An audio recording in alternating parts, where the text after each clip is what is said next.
The hum of the generators was a constant, low thrum against the vast silence of the ice, a mechanical heartbeat that kept us alive. I traced a condensation trail on the reinforced viewport with a gloved finger, the glass impassably cold even through the insulated material. Outside, the last sliver of twilight was fading, a bruised purple bruise on the horizon that would soon be swallowed whole. It had only just begun at the Antarctic research base, and already the weight of it pressed down, a physical thing. I was Cole, and I was determined. My research, my understanding of the deep ice seismic anomalies, felt more critical than ever, especially now. The base itself was a sprawling collection of interconnected modules, a defiant bubble of warmth and light against an indifferent world. It felt less like a scientific outpost and more like a besieged fortress, hunkered down for a long, quiet war against the elements. It wasn't just the impending night. Something had shifted in the base over the last few days, a subtle dissonance in the rhythm of our isolated existence. The usual chatter in the mess hall had grown subdued. I'd noticed the lead geologist, a man usually brimming with boisterous energy, picking at his food with a faraway look in his eyes, his gaze fixed on nothing in particular. He'd jump at sudden noises. Tonight, I was in my small personal lab, a cramped space filled with blinking lights and the gentle whir of data processors. The air smelled of ozone and recycled oxygen, a sterile scent that usually brought me a measure of comfort. Not tonight. I was reviewing the latest seismic readings from the deep ice sensors, the ones buried kilometers beneath us. They had been transmitting our data for a week now, patterns that didn't fit any known geological activity. I'd initially dismissed them as sensor malfunction, or perhaps some unusual ice stress, but the consistency was unsettling. My fingers flew across the holographic display, rotating the three-dimensional representation of the subglacial strata. The anomalies were clustered in a tight, deep pocket, far below the bedrock. They weren't tremors, not exactly. More like a rhythmic, internal vibration, too regular for natural geological processes, yet too deep for anything we could have caused. I zoomed in, adjusting the filters, trying to make sense of the erratic pulses. The data was raw, almost primal. It looked like a heartbeat, if a planet could have one. A sudden, sharp clang echoed from the main corridor, making me flinch. My heart gave a frantic jump against my ribs. I took a slow, deliberate breath, forcing myself to relax. "Everything all right, Cole?" A voice called from the doorway. It was the logistics coordinator, a woman with kind eyes and a perpetual frown. "Just focusing," I managed, my voice a little rougher than I intended. "The deep ice data is proving stubborn." She nodded slowly, but her gaze was not on my screens. It was fixed somewhere beyond me at the far wall, then back to my face. My stomach tightened. "No, what about it?" "The primary array went offline an hour ago. No signal. The secondary's still working, but it's a bad time for this, isn't it?" She shifted her weight, pulling her insulated jacket tighter around her. Her eyes, usually so steady, darted nervously around the room. "The lead technician, he's been working on it, but he can't find a fault. No ice damage, no power surge." "No fault," I repeated, my mind racing. The comms array was robust, designed to withstand unimaginable conditions. For it to simply stop without a physical cause, that was concerning. "What does he think it is?" She hesitated, her gaze dropping to the floor. "He didn't say, just kept shaking his head. He looked like he'd seen a ghost. Said something about the signal just vanishing. First the strange seismic readings, now the inexplicable failure of vital equipment. The primary comms array was our strongest link to the outside world, our only real means of sending high bandwidth data. She finally met my eyes, and I saw a flicker of genuine fear there. "He said he heard something before it went out, a sound. Not a static burst, not a crackle. He described it as drawing in. What could make a sound like that, Cole?" The primary comms array was gone. Not just offline, but silent, a dead weight in the vast, unforgiving expanse of the Antarctic research base. 3 months of darkness beginning. A cold dread, already a familiar companion, tightened its grip, nodding my stomach with a certainty more chilling than the howling wind outside. The diagnostic feedback. It's gibberish. Like the system was trying to process something impossible. Impossible. That word had been echoing in my head ever since the first tremors, the ones that weren't on any seismic charts, the ones that the geological team still argued about. I pushed myself away from the control console, the cool metal of the surface, a momentary anchor in the growing uncertainty. My determination, a stubborn refusal to yield, hardened my resolve. We couldn't just sit here, blind and mute. I grabbed my toolkit, the familiar weight of wrenches, and made as a small comfort against the encroaching unknown. The base felt different now. The usual hum of the life support systems, once a reassuring drone, now seemed to throb with an undercurrent of unease. The air tasted metallic, like ozone, even in the main habitat module. My path to the comms tower led through a series of maintenance tunnels and auxiliary power conduits, rarely used and poorly lit. My breath plumed in front of me, a fleeting cloud in the dim light of my headlamp. The rhythmic thump-thump of the backup generators, a distant heartbeat, was the only constant sound, a reminder that we still clung to some semblance of power. I thought about the others, the lead scientist, poring over increasingly erratic data. The cook, trying to maintain some semblance of normalcy, his usual boisterous jokes replaced by strained smiles. We were a small community, isolated by design, now feeling truly cut off. Finally, I reached the access hatch to the comms array's base. I braced myself, pushing against the seal, feeling the groan of the ancient mechanism. It swung inward with a drawn-out shriek, revealing a narrow, vertical shaft leading up into the heart of the tower. A ladder, slick with condensation, disappeared into the gloom above. The climb was arduous. The wind, usually muffled by the tower's outer shell, now whistled through unseen gaps, a mournful high-pitched keening that set my teeth on edge. Higher up, the air became thick with the smell of burnt electronics, but beneath it, a faint, sickly, sweet odor I couldn't place. It was cloying like something organic decaying, yet impassably clean. The main console, usually a vibrant display of blinking lights and readouts, was completely dead. I moved to the main power conduit, my fingers fumbling with the access panel. This was where the lead engineer had reported the gibberish feedback. I unlatched it, pulling the heavy cover away. What I saw made the air leave my lungs in a ragged gasp. It wasn't just a burnt-out circuit board or melted wiring.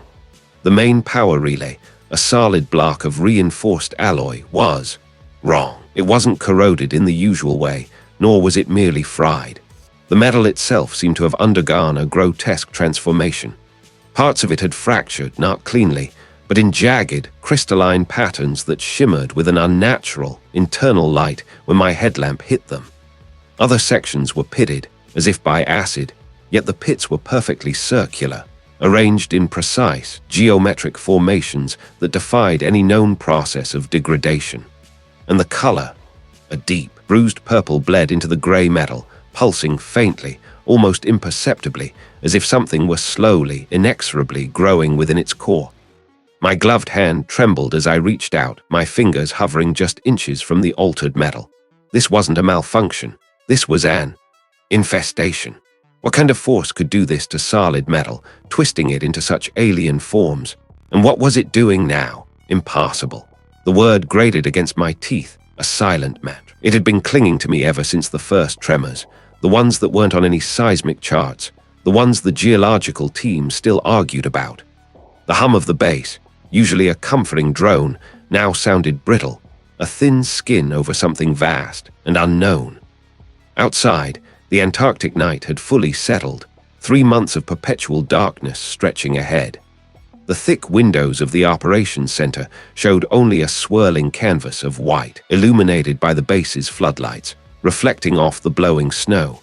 It felt like being sealed inside a tin can at the bottom of a frozen ocean. The air in here, recycled and filtered, carried a faint metallic tang that I'd never noticed before, or perhaps I was just hyper-aware.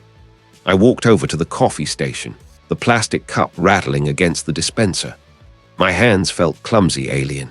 The chief geologist, a man named Miller, was already there, nursing his own mug. He looked tired, his eyes shadowed, but his posture was still rigid with scientific conviction.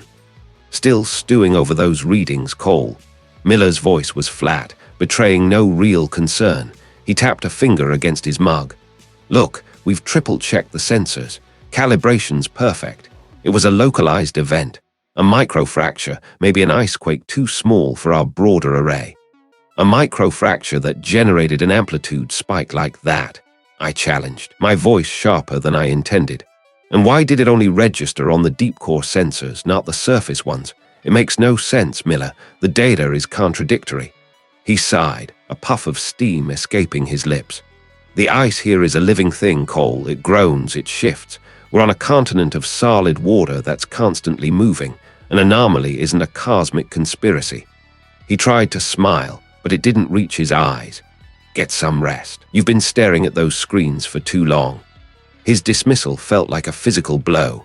I nodded, though my gut twisted. He was right, on a scientific level. But my gut also screamed that he was wrong, fundamentally, terrifyingly wrong. I retreated to my small bunk, the thin mattress offering little comfort. The base continued its low thrum, a constant, mechanical heartbeat. Hours later, just as a fragile tendril of sleep was finally reaching for me, it happened again. Not a tremor this time, but a low, resonant thrum that vibrated through the very foundation of the base. It wasn't a sudden jolt, but a deep, sustained frequency that felt like it was coming from inside me, rattling my teeth, blurring my vision. My eyes snapped open. Adrenaline flooded my system. I threw off the thin blanket, my breath catching in my throat. This wasn't ice shifting. This wasn't a microfracture. This was something else. I stumbled out of my bunk, my bare feet hitting the cold metal floor. The base was quiet now, eerily so. No alarms, no shouts. Had anyone else felt it? I pulled on my thermal gear, my hands fumbling with the zippers. I needed to get back to the operations center, needed to check the readings. But something pulled me in a different direction. That low thrum had felt like it came from below, from the deepest levels of the base, where the old storage tunnels lay, rarely used since the last expansion. My flashlight beam cut a path through the dim, emergency-lit corridors. The concrete walls here were rougher, unpainted. My boots echoed loudly in the confined space, and then I saw it. At the end of a particularly narrow passage, where the concrete met a rock face that had been excavated to expand the base, there was a faint, almost imperceptible shimmer. It wasn't moisture, nor ice. It was a subtle distortion in the air, like looking through heat haze, but the temperature here was well below freezing. As I stepped closer, my beam played over the rock. The rock face, once a solid gray mass, now seemed to possess a faint, iridescent sheen. It wasn't wet, but it gleamed, catching the light in a way that defied the rough texture of granite. And as I ran my gloved hand over it, I felt it. It was warm. Not hot, but distinctly, unnervingly warm, like sun-baked stone on a summer day. And etched into its surface, almost imperceptibly, were patterns. Not natural fractures, but deliberate, intricate lines that seemed to writhe and interlock, pulsing with that same strange, faint iridescence. Who could have carved them, and when? The thin mattress offered little comfort, its worn springs digging into my ribs. I lay there, staring at the low ceiling of my bunk, the metallic thrum of the Antarctic research base, a constant vibration against my skull. 3 months of darkness had just begun, a perpetual night pressing in on the corrugated walls, and my gut still twisted from the lead researcher's dismissal. He'd seen numbers, equations, expected results. I'd felt something else entirely, a cold dread that clung to me like the condensation on the exterior walls of the base. Sleep wouldn't come. My mind replayed the seismic data, the subtle spikes, the way they had briefly, almost imperceptibly, deviated from the expected geological patterns before settling back into normalcy. He'd called it sensor noise, a glitch, but my instincts, honed over years of sifting through subtle anomalies, screamed otherwise. I couldn't shake the feeling that something fundamental had been overlooked. I swung my legs over the side of the bunk, the cold metal floor a shock against my bare feet. A quick glance at my watch showed it was past midnight. Most of the crew would be asleep, or at least attempting to be. The main operations center would be quiet, save for the hum of machinery and the lone night watchman. Perfect. My boots crunched softly on the packed snow just outside the living quarters, leading towards the main research wing. The air inside the connecting corridors was stale, recycled, carrying faint whiffs of ozone and something else, something metallic and sharp, like old blood, or perhaps just my imagination playing tricks. The operations center was dimly lit. The night watchman, a junior technician, was slumped over a console, his breath a soft snore against the quiet. I moved past him, my steps light, heading straight for the data archives. The terminals glowed with a faint, greenish light, reflecting in the dust motes dancing in the recycled air. I started sifting, not for the obvious, but for the unobvious. The tiny fluctuations, the almost imperceptible shifts. I filtered out the known geological signatures, the base's own mechanical vibrations, even the distant, low rumbling of ice shifts. What remained was a flat line mostly. But then there it was. Not a spike, not a glitch. A pattern. It was a series of incredibly low-frequency vibrations, almost infrasound, appearing in short, irregular bursts. Each burst lasted only a few seconds, a faint, rhythmic pressure wave, almost like a slow, deep pulse. Wasn't random noise. It had a signature, a peculiar, almost resonant quality that made the hairs on my arms prickle. It wasn't consistent with any known geological activity. No volcanic tremor, no tectonic plate shift, no ice groan. It was too regular, too contained, and it seemed to emanate from deep beneath the drill site, far deeper than our probes had reached. I cross-referenced the timestamps with other sensor data, thermal readings, gravimetric sensors. Nothing, just this one persistent, inexplicable pattern in the seismic logs. It would appear, pulse a few times, then vanish, only to reappear hours later, sometimes days. It was like an echo from an impassable depth. My fingers trembled as I zoomed in, trying to isolate a single pulse. It was a perfect sine wave, almost too perfect for a natural phenomenon. It was an event, and it was happening under our feet. A shiver traced its way down my spine, unrelated to the base's internal temperature. This wasn't just noise, something utterly alien to the Antarctic bedrock. My breath caught in my throat. I felt a sudden, intense pressure behind my eyes, as if my very skull was trying to contain the implications of what I was seeing. The lead researcher had dismissed it as a glitch, but glitches didn't form perfect sine waves. Glitches didn't repeat with such peculiar, almost deliberate irregularity. My heart hammered, a frantic drum against my ribs. What was this? And what was creating it, deep beneath the ice? 3 months of darkness had just begun, a perpetual night pressing in on the fragile shell of our existence here. I felt the weight of it, the colossal, crushing blackness beyond the reinforced walls, a presence almost physical in its immensity. My mind, restless, kept replaying the fragmented images from my last waking hours, the unsettling shimmer on the ice, inexplicable hum that had seemed to ripple through the very air. I tried to lose myself in the base's familiar symphony of grinding ventilation, humming generators, and distant clanking pipes. These were the sounds of safety, of human ingenuity holding back the absolute void. But tonight, a new note had woven itself into the chorus. It was subtle at first, a deeper resonance, like a cello string vibrating far below the usual register. It wasn't a steady drone. It was rhythmic, almost a pulse, felt more than heard, a faint tremor against the soles of my feet even as I lay prone. My eyes drifted to the small, circular porthole, opaque with frost, a portal to nothing but endless night. The rhythmic thrum seemed to amplify, a low, persistent beat.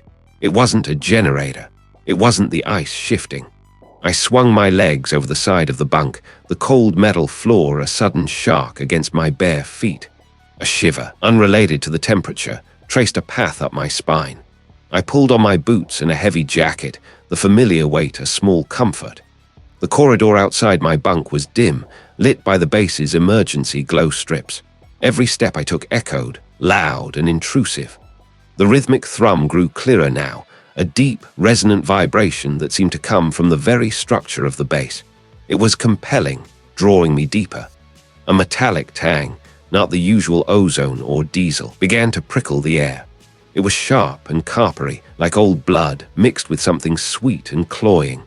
I slowed my pace, my senses stretched taut. As I passed the lead geologist's bunk, I noticed the door was ajar, a sliver of light escaping into the gloom. My breath hitched. Through the gap, I saw the geologist. They sat on the edge of their bunk, hunched over, their back to me.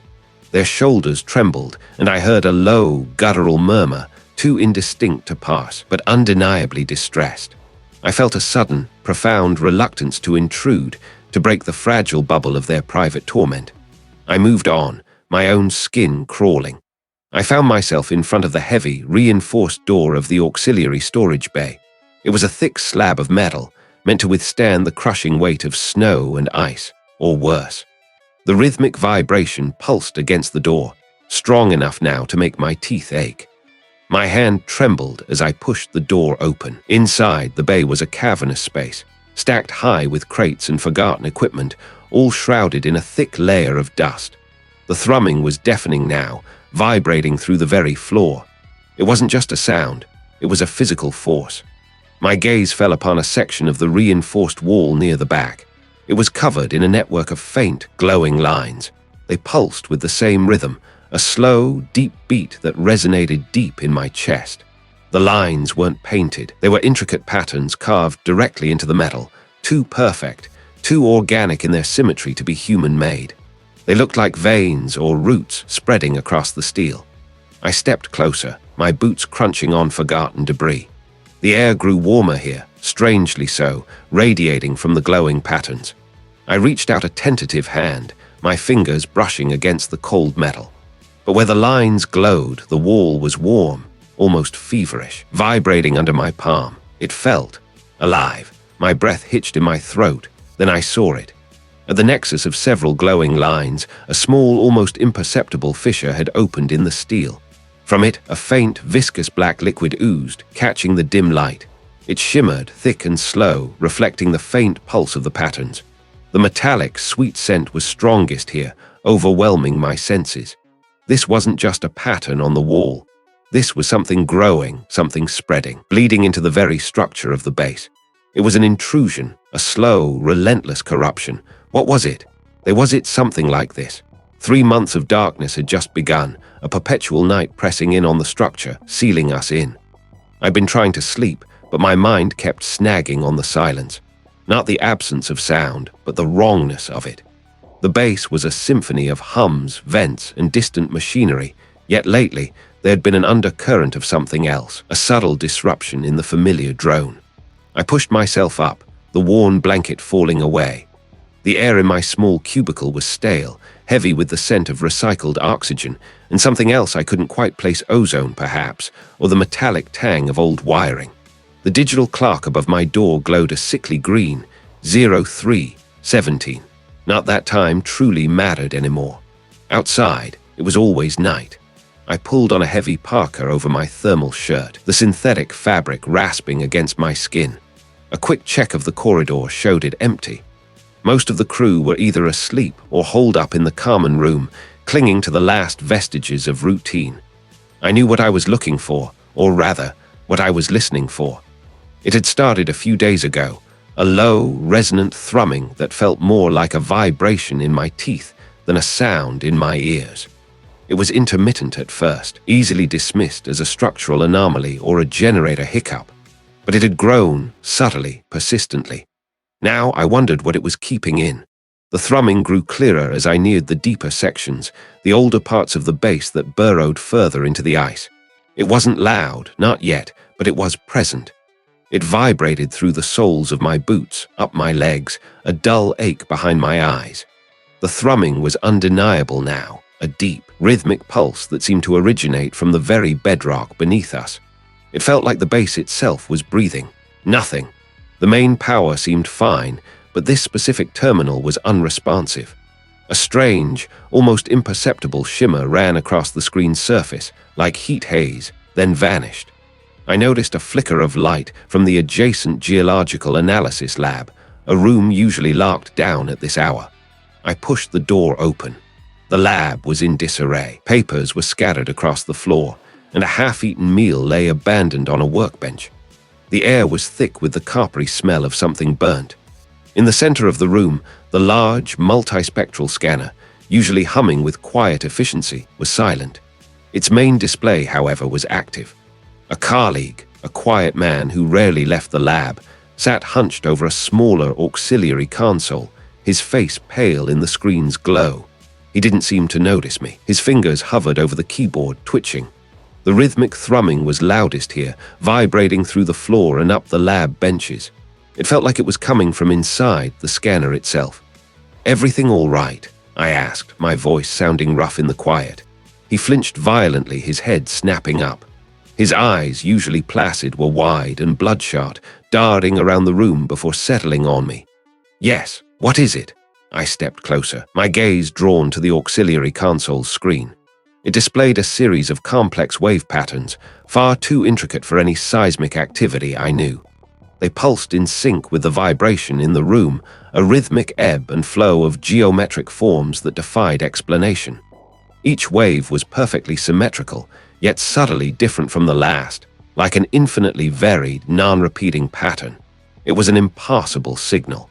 "It's not. From the base," he stammered, his finger pointing at the screen but not quite touching it. "It's from underneath. It started a few hours ago. It's a frequency, but look at this." He tapped a key and the display shifted. Now a different set of data appeared. Temperature fluctuations, minute gravitational anomalies, and electromagnetic interference, all mirroring the same impossible waveform. It's affecting everything. The bedrock itself. I've tried to filter it to identify the source, but it's coherent, like a language without words. My gaze remained fixed on the screen, on the intricate dance of the waveforms. They weren't random. They were too precise, too intricate, too deliberate.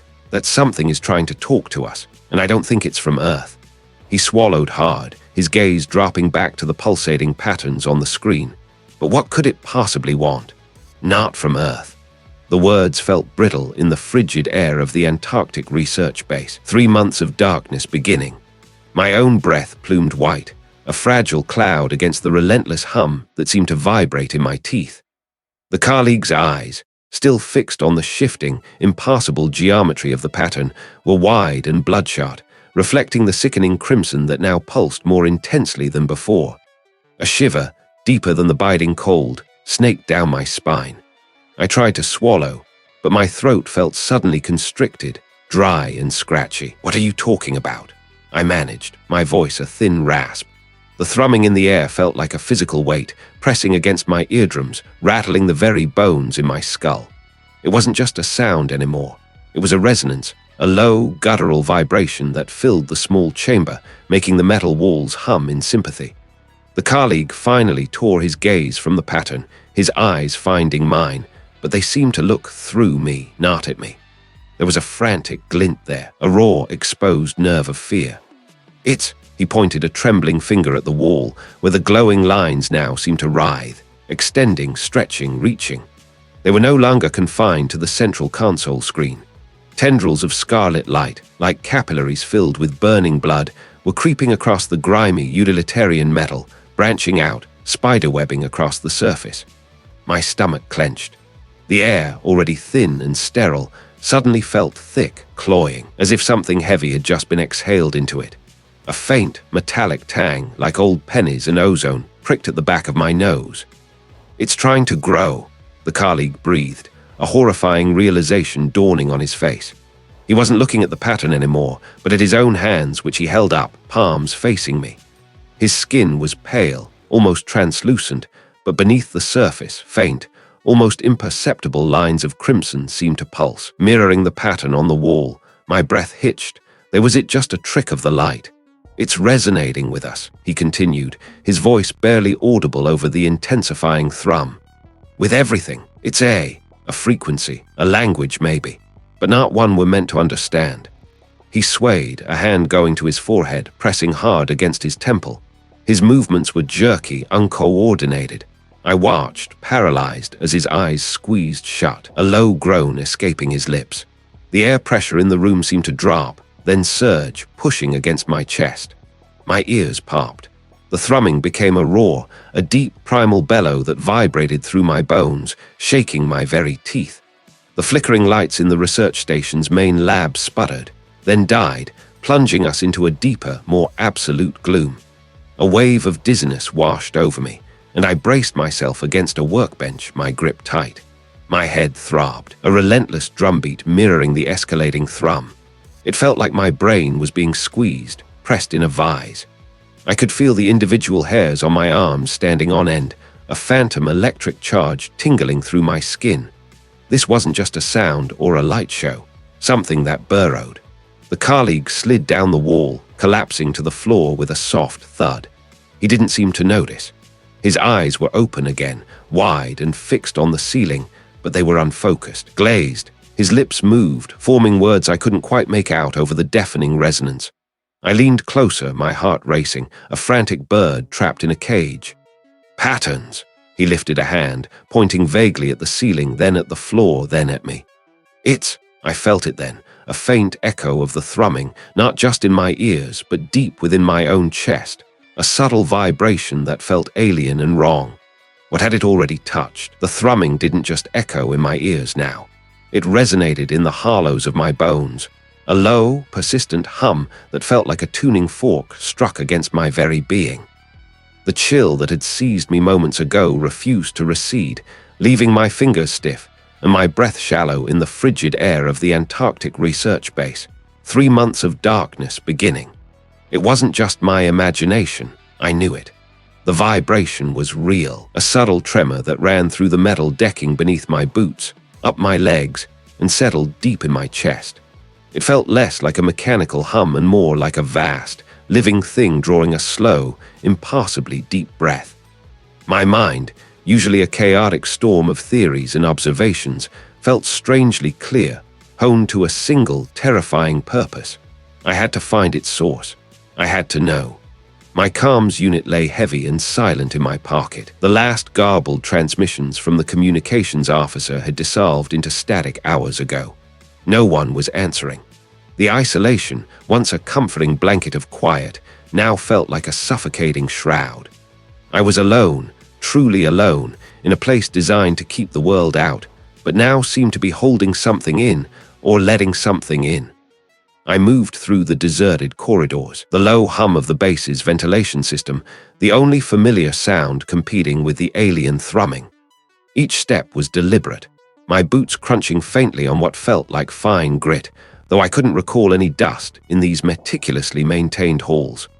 My eyes scanned every junction, every door, searching for a sign, a clue, anything that might explain the profound wrongness that had settled over everything. The thrumming grew stronger, a deep, resonant bass note that vibrated my teeth. It led me deeper into the base, away from the living quarters, past the empty labs, and towards the older, rarely accessed sections, the sublevels reserved for long-term storage and the geothermal power core.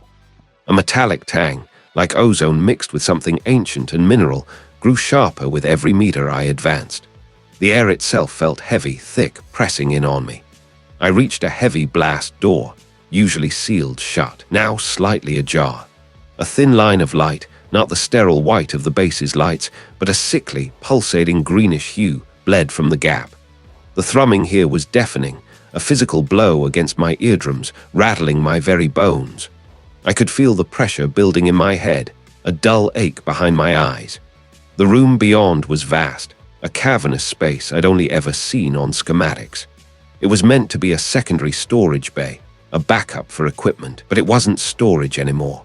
The greenish light pulsed from a massive structure at the center of the room, a colossal, obsidian-like column that reached from floor to ceiling, impassably smooth and devoid of any discernible seams. It wasn't metal, not rock, not anything I recognized. It just was, and it thrummed. The column radiated the vibration, not just sound, but a force that made the air itself shimmer. As I stepped fully into the room, my breath hitched, my eyes fixated on the surface of the column. It wasn't solid, not entirely. Within the obsidian-like material, just beneath its surface, something moved. They swirled and folded in on themselves, forming impassable geometries that defied perception, shapes that seemed to exist in more than 3 dimensions, constantly reconfiguring, constantly growing. My mind struggled to process what I was seeing. It was a language, a calculation, living tapestry of unimaginable scale.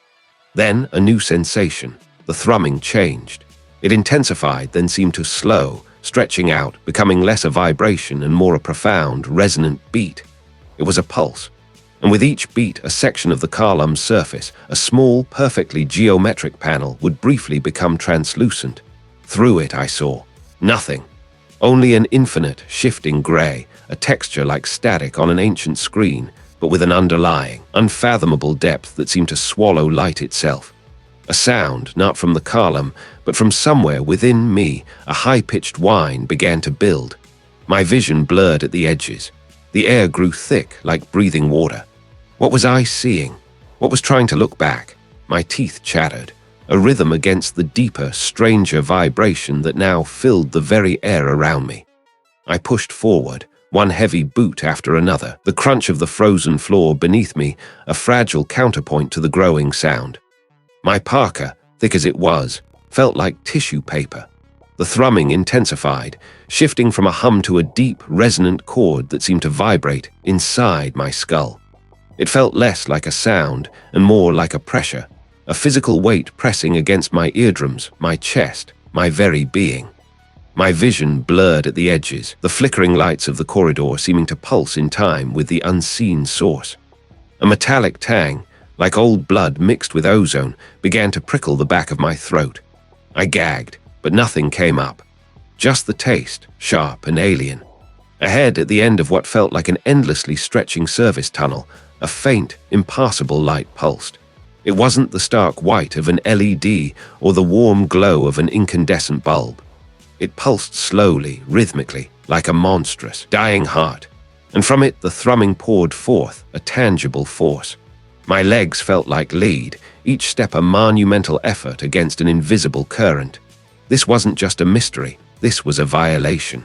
I reached the doorway, its reinforced steel frame buckled inward, as if something immense had warped it from within.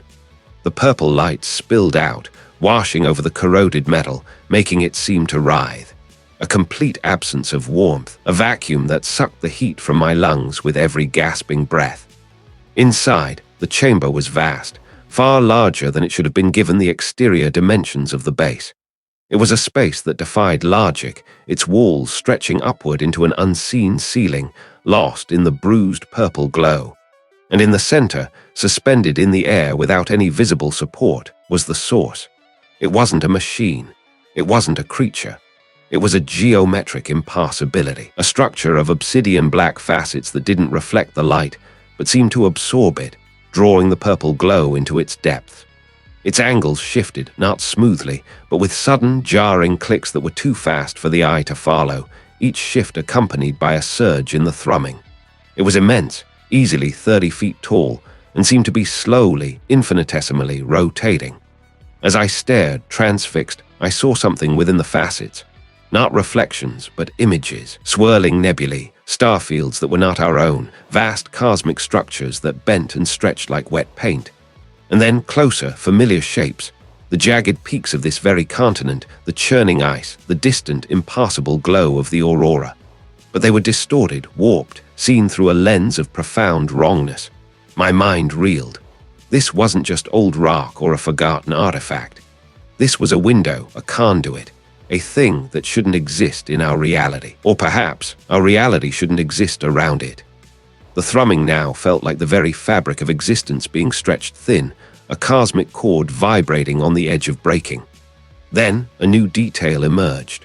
On one of the lower, smoother facets, a faint, almost imperceptible etching. It wasn't a symbol I recognized, nor any language.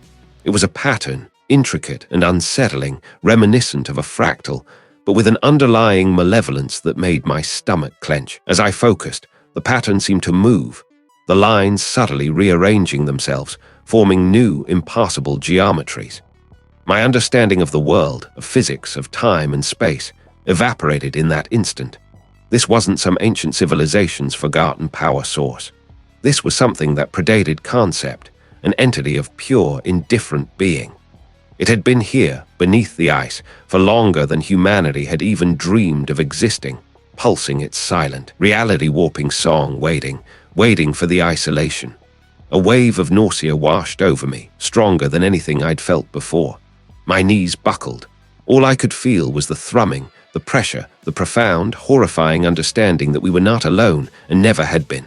We were merely a fleeting ripple on a vast, indifferent ocean, and this thing was the ocean's silent, incomprehensible heart. My breath hitched. The purple light pulsed, and for a terrifying moment, the shifting facets seemed to turn, not just rotating, but looking at me.